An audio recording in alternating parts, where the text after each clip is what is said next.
Welcome to Agenda Edina, a program summarizing the actions taken at City Hall that affect you most. I'm your host, Dorothea Marty.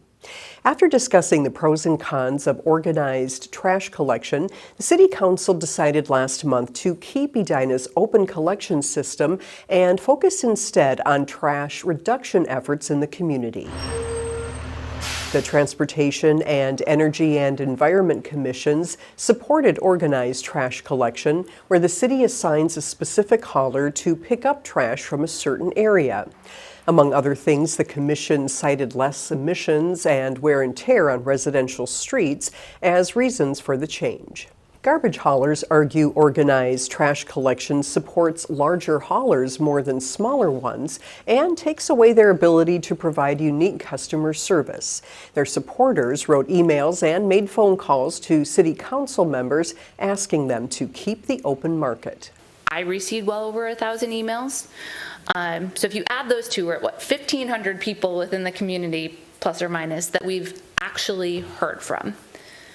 But that isn't the entire community. And so for me, I want to continue getting input and continue having these conversations. Most of the council voted in favor of keeping the current system.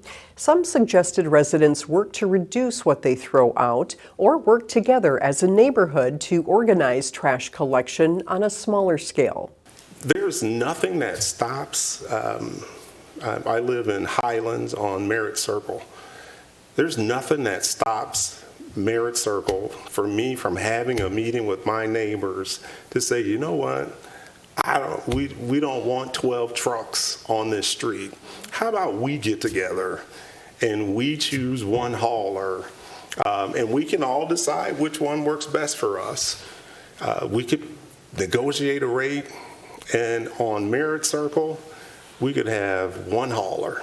If the city were to move toward organized trash collection in the future, state law dictates a detailed process. Notice would be given to the public and licensed haulers. Negotiations would begin between the city and haulers, and a public hearing would be held. The initial agreement must take effect for 7 years and would begin no sooner than 6 months after the decision.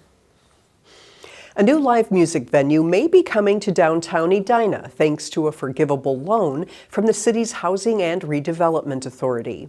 The property owner, Buell Investors, intends to invest more than $1 million to remodel and improve a partially vacant commercial building for a new small live music venue with food and beverage service. The property is located at 3916 West 50th Street near Lululemon and Pajarito. The 50th and France district has evolved over the decades. Years past, it was kind of sleepy. It closed down by 5 or 6 in the evening. As the restaurants came into the area, those hours extended to complement the movie theater. But we think a music venue here could be a fantastic addition to the business district to really extend those evening hours. Not to get into the late night hours, but to give folks an opportunity of something fun to do in those early evening hours. We think it's a great fit. We've been aiming at something like this for many years, and now there's an opportunity to potentially deliver it. While the main level is occupied, the lower level of the building has been difficult to lease, due in part to its limited access. To meet ADA requirements, a lift or elevator must be installed and other improvements made. Such improvements in older buildings are costly. In this case, the high cost creates a $225,000 gap in financing. The HRA agreed to grant Buell a $225,000 forgivable loan from its Special Projects and Redevelopment Capital, or SPARK Fund. This fund was created in 2021 to promote reconstruction of commercial and industrial sites, to deliver new jobs, stabilize tax base, and deliver other public benefits. This project it fits that program to a T, where it takes an older building, especially the lower level that has not been occupied for several years, and really helps transform it to become a more vibrant part of the community and to create those new jobs. Besides completing the ADA improvements, conditions of forgiveness include Buell securing a tenant, continuing business operations until November 2025, and coordinating seasonal outdoor music in the public plaza. For over a decade, public art sculptures have greeted walkers and bikers on the Edina Promenade, located just north of Centennial Lakes Park. Many of these sculptures have rotated in and out over the years, but there are a few that have remained the entire time. Thanks to the work of a longtime public art supporter, one of the original public art sculptures, called Timepiece, is getting a new lease on life.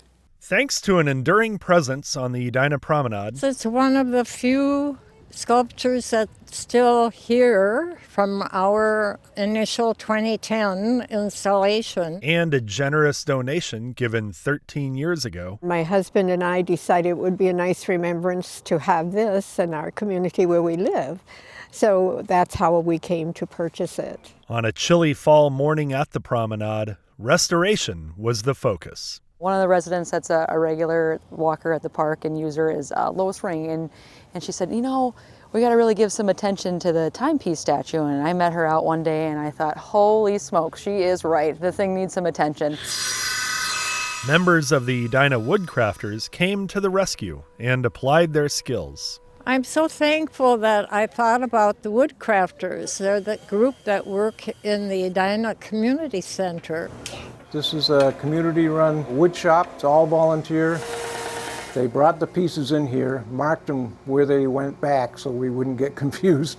And from there, we pretty much stripped the wood down and refinished it. Keep pinch right there, because I'm right on this bottom hole right here. And then Centennial Lakes Park staff took over to get everything put back together. Oftentimes I come to them with different tasks and they look at me like, what do you want me to do, Tiff? So I'm very thankful to have such a wonderful crew to work with every single day, and very proud of them to take ownership into something like this. Very unique, maybe something a little bit different than their typical daily tasks, so very proud of them. With Edina's long-standing support of public art, this is the kind of group project that everyone agrees can have a positive impact on the community. Yeah, I think it's great. I like the whole concept of the promenade and how they did the Rainbow Bridge and the Edina Cube, and now this project. It's made me feel wonderful because it's an accomplishment, and it took so many wonderful people to put it together, and it'll be here again for years. Thank you very much for everything they've done to keep it, and now that it's going to be refurbished, it's looking just brand new, and I really appreciate what the city of Edina is doing for it. From the Edina Promenade, I'm Scott Denfeld, It takes a village to put it all together. Edina TV. You can visit edinamn.gov/public art for information on all of the public art on display around Edina, including many that are a result of generous donors like Dee. Thank you for watching this episode of Agenda Edina. I'm your host, Dorothea Marty.